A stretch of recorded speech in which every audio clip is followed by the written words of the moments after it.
Now, I'm not being sacrilegious here, but here's another theory. What if this man named Jesus happened to have come from another planetary system, was on this planet, did these remarkable things that have been documented, was killed, crucified, and they beamed him aboard. They beamed his body aboard. They put him back to life somehow, and they sent him back down again. And the image of the shroud was caused by this Star Trek-like beaming of his body. Well, I'd say, George, we have an idea for a great new novel then, because look, I can't speak to that. I mean, it's sort of the last. It's a theory that aliens might have done this, or Jesus might have been an alien. I've actually heard that before. Again, it's something that I can't really speak to that in any kind of legitimate way. I haven't studied that. Don't send me to hell for that one. No, right? no. Listen, well, remember, George, I'm Jewish, so already I'm sort of the odd man out here.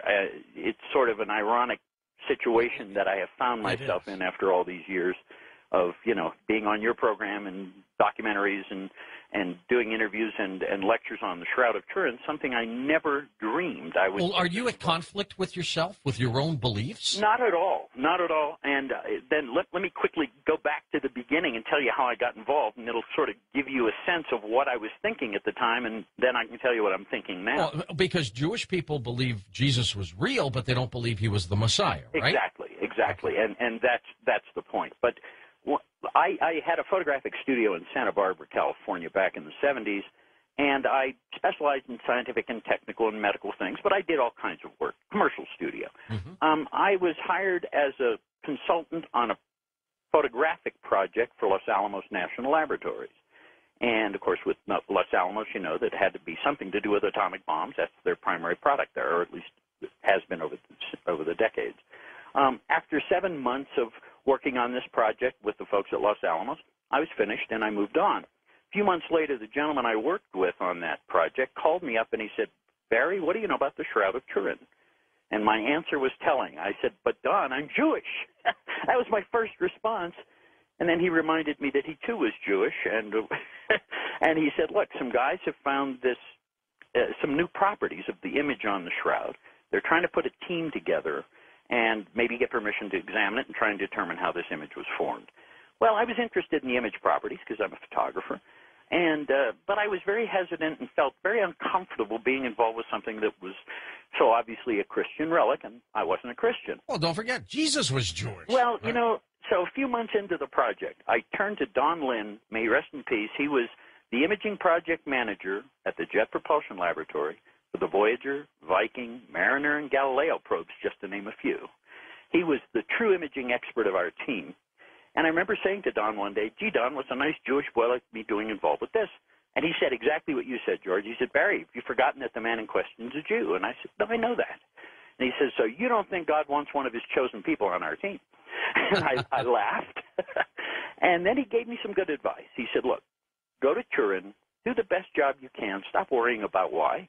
Just do the best job you can." And then he said these words. He said, "God doesn't tell us in advance what the plan is, but one day you'll know." Well, that was good enough to satisfy me and keep me on that team. And it only took me 17 years after the event of examining it, holding it, touching it. It took 17 years for the evidence to finally, the last piece of evidence to come in and finally convince me that this has to be authentic.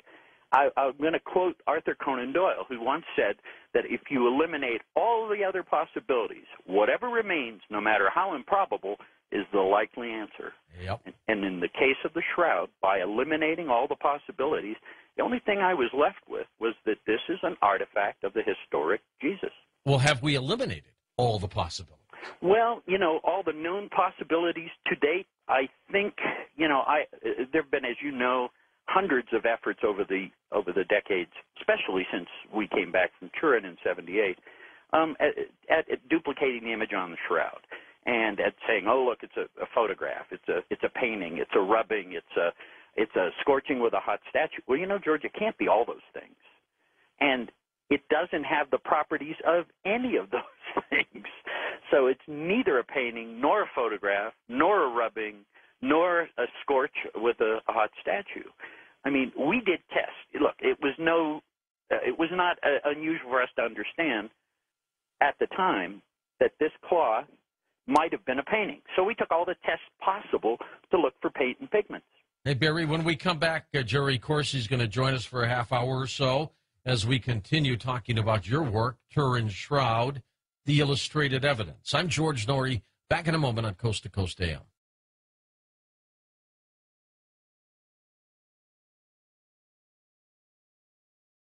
And for the first half hour or so, Jerry Corsi will join us. Jerry's working on a novel on the Shroud of Turin, so we'll talk with him about that along with Barrie Schwortz on Coast to Coast AM. Well, if you've been listening to Coast over the past few years, you know Dr. Jerome Corsi. He is a doctor, PhD type from Harvard University in political science. He also writes for WorldNet Daily, quite accomplished author as well. And Jerry is joining us and Barrie Schwortz as we talk about the Shroud. Jerome has an upcoming book, a novel on the Shroud of Turin. Jerry, what led finally into the novel world? You've always been writing nonfiction. Well, George, I've always wanted to write fiction. I think in the rest of my career I plan to write quite a bit more fiction. And the Shroud has fascinated me for decades, and I thought it was a great place to start. And Simon & Schuster loved the book, and so it'll be out in April. It's called the Shroud Codex. Super. Well, I'm sure we'll talk to you about that when that comes out, Jerome. I wanted to bring you out, Jerry, to talk with Barrie for just a little bit. You add a different perspective here. You know Barrie. He's on the other line, so go ahead and chat for a little bit. I want to learn from both of you. Go ahead, Jerry. Well, first of all, I want to say I've got a great deal of respect for Barrie. Barrie, as the chief photographer for the 1978 Shroud of Turin research project, I think did the most impressive and by far the most exhaustive and authoritative photographic record of the Shroud that's ever been done. And Barrie, I'm going to be very honored to use your photographs in the Shroud Codex, and it's great to talk with you tonight on Coast to Coast. My pleasure, Jerry. And I was going to kind of tongue-in-cheek say we've got to stop meeting like this. But there are people listening. Well, we've been going back and forth, and I'll tell you, the images Barrie has are breathtaking.